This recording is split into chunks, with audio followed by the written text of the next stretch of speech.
Di sini saya akan menjelaskan tentang tugas chapter 4 kecerdasan buatan, yaitu pada praktek programnya.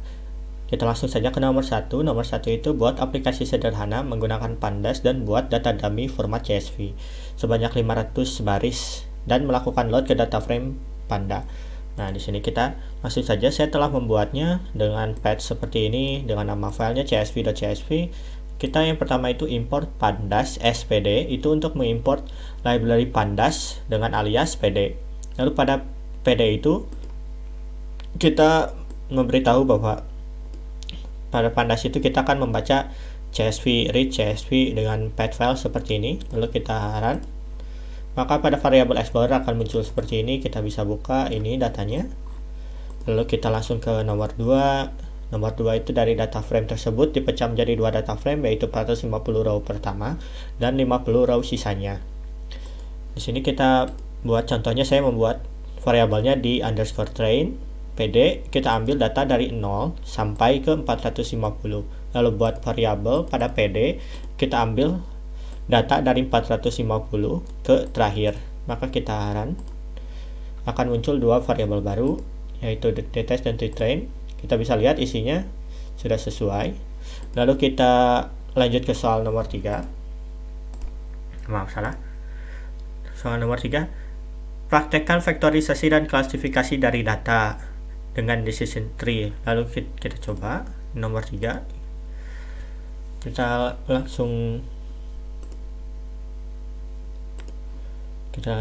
run. Di sini import pandas spd, itu import library pandas, lalu kita read csv, lalu kita mengimport count vectorizer dari library sklearn, lalu membuat instansi vectorizer ke dalam variabel vectorizer, lalu memasukkan data nya ke dalam variabel effect, lalu memasukkan get feature name ke dalam variabel daftar kata, lalu kita membuat sampelnya. Kemudian dari situ kita sampelnya dibagi menjadi data training dan data test. Di situ dari data training itu, dari data di SUV itu diambil dari 0 sampai 300, dan dari data yang di tes itu dari data mulai dari 300 sampai akhir. Lalu untuk data training ini memasukkan fitnya, memprediksi datanya, memprediksi atau memtraining datanya. Lalu di sini kita bisa melihat dan memberi labelnya. Kita langsung run. Ya, akan muncul variabel baru. Lalu kita lanjut ke soal nomor 4. Cobalah klasifikasikan dari data vektorisasi yang ditentukan dari nomor-nomor sebelumnya dengan klasifikasi SVM. Nah, di sini yaitu SVM, yaitu from sklearn import SVM. Di sini kita akan mengimport SVM dari library sklearn, lalu membuat variabel baru clf SVM, svc itu untuk membuat svc ke dalam variabel ini. Lalu kita memprediksi datanya dari data training, lalu kita memunculkan clf nya dari data testnya. Lalu kita run, maka akan muncul outputnya seperti ini. Lalu kita lanjut ke soal nomor 5. Soal nomor 5.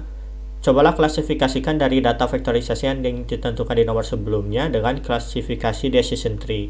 Nah, pada ini kita buat from sklearn import tree. Di sini kita akan mengimport tree dari sklearn, lalu kita buat variabel baru yang isinya decision tree classifier. Lalu kita memprediksi datanya, lalu memunculkan data yang tadi telah di training, maka munculnya akan seperti ini datanya. Lalu ini kita run saja. Ini random forest, sebenarnya tidak disuruh tapi saya mencoba saja. Lalu kita langsung ke nomor 6, yaitu plotlah confusion matrix dari praktek modul menggunakan matplotlib. Nah, di sini kan sama seperti yang ini, hanya pada ini kita membuat sebuah plot. Kalian bisa lihat seperti ini nih.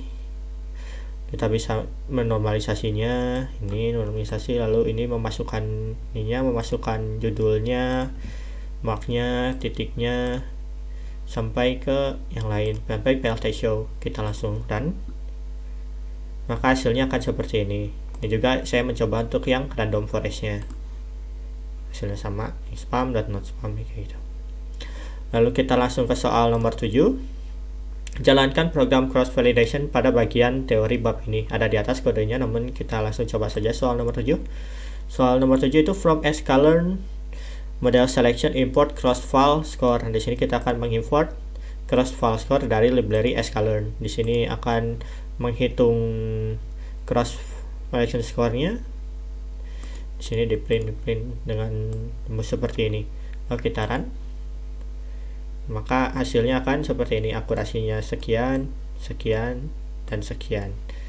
Lalu untuk yang nomor 7 itu nomor 8, buatlah program pengamatan komponen informasi pada bagian teori bab ini. Kita langsung lihat saja. Max feature option range-nya dari 5 kelipatan 50 data dengan ini jaraknya 5. Lalu ini juga sama, membuat estimator, lalu membuat array kosong yang isinya data yang tadi, lalu pada setiap max feature di dalam max feature of PTS itu kita membuat max feature estimatornya. Maka kita run saja langsung.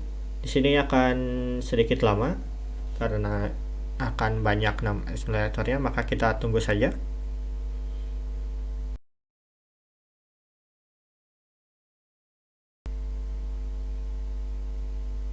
Ya, maka hasilnya seperti ini. Mungkin sekian dari saya. Terima kasih.